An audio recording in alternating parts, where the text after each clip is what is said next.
विशाल राधे गोविंद। आज चर्चा करते हैं होलिका की विषय को लेकर के। काफ़ी लोग अलग अलग राय रख रहे हैं। कोई प्रदोष काल के अंदर ही होलिका दीपन, होलिका दहन की बात कर रहा है। कोई रात्रि के मध्य काल को लेकर के बात करता है।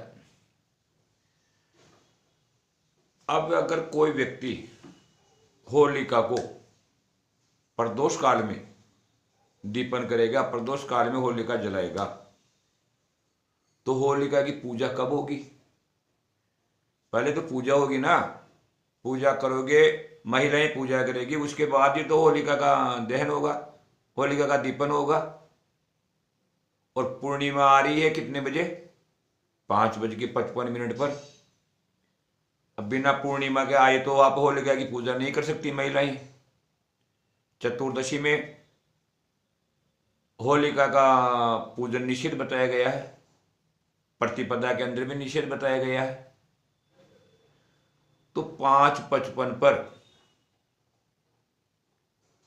पूर्णिमा आ रही है और फिर महिलाएं पूजा भी कर लेगी और प्रदोष काल के अंदर आप होलिका का दीपन भी कर देंगे, होलिका जला भी लेंगे।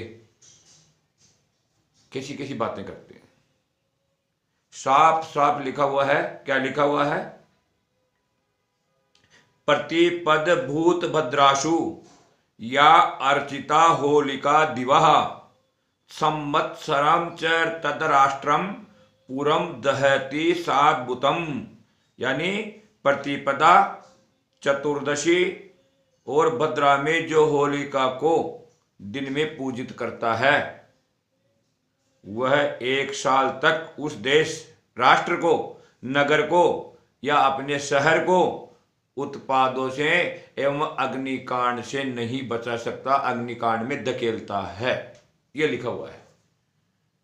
अब जब 5:55 पर चतुर्दशी समाप्त होगी और पूर्णिमा लगेगी, तो उसके बाद ही तो महिलाएं होलिका की पूजन करेंगी और पूजन होने के बाद फिर होलिका का दहन होता है।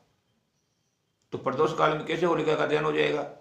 दूसरी बात, कई लोग कह रहे हैं कि प्रदोष काल में कर लेना चाहिए, तो प्रदोष काल में भद्रा का मुख रहेगा। कई लोग तो ये भी कह रहे हैं कि इस बार भद्रा का मुख ही नहीं है। ऐसे कैसे हो सकता है? भद्रा का मुख नहीं है। भद्रा को देखने का तरीका क्या है? क्या मुख रहित भद्रा है इस साल? ऐसा है क्या? मैं बड़ी टेक्निक की बात कर रहा हूं आप लोगों से। हाँ, करना आपके हाथ में, आप करें या अपनी मर्जी है जो करो, उसमें कोई दिक्कत नहीं है। लेकिन जो शास्त्र कह रहा है उसके विपरीत तो नहीं जा सकते। और उनकी शास्त्रों की जानकारी तो अपनी लेना अपना कर्तव्य बनता है। करे क्या वो अलग बात है, क्योंकि कोई आदमी किसी के वश में नहीं है, वो कुछ भी करे।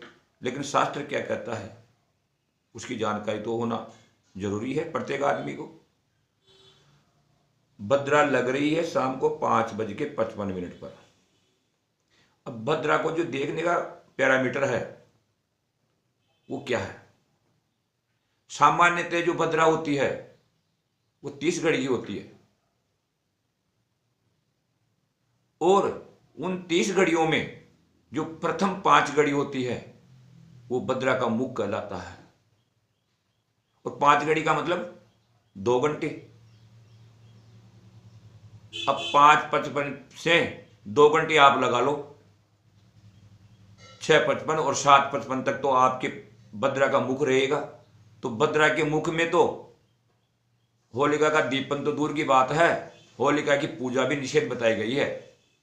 देखो यहां पे मैं 2 विषय उठा रहा हूं, पूजन और दहन। जो महिलाएं होलिका की पूजा करती हैं, आदमी होलिका की पूजा करते हैं, वो भद्रा के मुख के अंदर तो पूजा भी नहीं कर सकते, साफ मना किया है। प्रदोष व्यापिनी ग्राह्या पूर्णिमा फाल्गुनी सदा तस्याम भद्रा मुखम त्यक्त्वा पूजा होला निशा मुखे। क्या लिखे हैं? सदा फाल्गुन मास की पौर्णमासी को प्रदोष व्यापिनी ग्रहण करें, उसमें भद्रा के मुख का त्याग करके निशा मुख में होलिका की पूजन करना चाहिए। यानी होलिका की पूजा भी नहीं कर सकते आप भद्रा के मुख काल में, और होलिका का दहन भी नहीं कर सकते। अब यहाँ पे तो भद्रा काल के जो मुख है उसके अंदर ही आप जलाने की बात कर रहे हैं, प्रदोष काल में जलाने की बात करके। मैं इस बात से सहमत नहीं हूं, यह टेक्निक बात है। भद्रा का देखने का जो पैरामीटर है वो मैं आपको बता देता हूं। जो प्रथम 5 घड़ी होती है वो भद्रा का मुख कहलाता है, और अगली 1 घड़ी वो भद्रा का गला कहलाता है, और उससे जो अगली 11 घड़ी है वो भद्रा की छाती वक्षस्थल कहलाती है, और उससे आगे की जो 4 घड़ी है वो भद्रा की नाभि कहलाती है, और उससे आगे की जो 6 घड़ी है वो भद्रा की कमर कहलाती है, और उससे आगे की जो 3 घड़ी है वो पुंछ कहलाती है। यानी भद्रा की जो लास्ट की 3 घड़ी होती है वो पुंछ काल होता है। पंचांगों के अंदर 2-3 पंचांगों ने तो शाम को ही 6:24 से 6:37 का टाइम देकर के होलिका दहन की बात कर दी।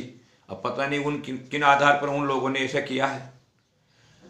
1-2 पंचांगों के अंदर 1:24 से 35 मिनट, 1:25 से 37 का टाइम दे रखा है, और लिख दिया पुंछ काल में होलिका दहन हो सकता है। ये पुंछ काल कैसे हुआ? ये पुंछ काल है ही नहीं। पुंछ काल तो जो भद्रा का लास्ट वाला समय है ना, वो उसमें से जो लास्ट की 3 घड़ी है वो पुंछ काल कहलाता है। और वो जो पुंछ काल है वो पुंछ काल रहेगा, ये मान के चलो 4:24-25 से टाइम आएगा। 4:24-25 से लेकर के 5:29 तक का पुंछ काल रहेगा। वहां जाकर के होलिका दहन की बात आती है। उससे पहले तो होलिका दहन की बात करना ही व्यर्थ है। अब कोई कैसे कुछ कह सकते हैं, क्योंकि सबकी अपनी अपनी परिभाषाएं हैं। कोई अपनी बात को कैसे सिद्ध कर रहा है, कोई कैसे सिद्ध कर रहा है। मैंने प्रत्येक चीज को आपको टेक्निक बारीकी से समझाने की कोशिश की है, करना आपके हाथ में है। आज मैंने आपको पूजा के बारे में बताया है, यानी चतुर्दशी समाप्त तो नहीं होगी ना, उससे पहले तो भद्रा की इसकी होलिका की पूजा भी नहीं करनी चाहिए। तो होलिका की पूजा कब करेंगे? होलिका की पूजा का टाइम रहेगा 2 घंटे व्यतीत हो जाने के बाद में। 2 घंटे का मतलब चतुर्दशी समाप्त होगी 5:55 पे, और उसके बाद भद्रा का मुख समाप्त होगा 7:55 पर। उसके बाद आप होलिका की पूजा कर सकते हैं, महिलाएं पुरुष आदि। और होलिका का जो पुंछ काल है वो आएगा 4:23 से लेकर के 5:29 तक पुंछ काल रहेगा। वहां जाकर के होलिका दहन का अपन बात कर सकते हैं, उससे पहले नहीं कर सकते हैं। अब प्रत्येक राय आप देखने को मिल रही है, कोई क्या कह रहा है, कोई क्या कह रहा है, कोई क्या कह रहा है। प्रमाणहीन बातें कर रहे हैं, कोई आधारहीन बातें कर रहे हैं। जय राधे, जय गोविंद।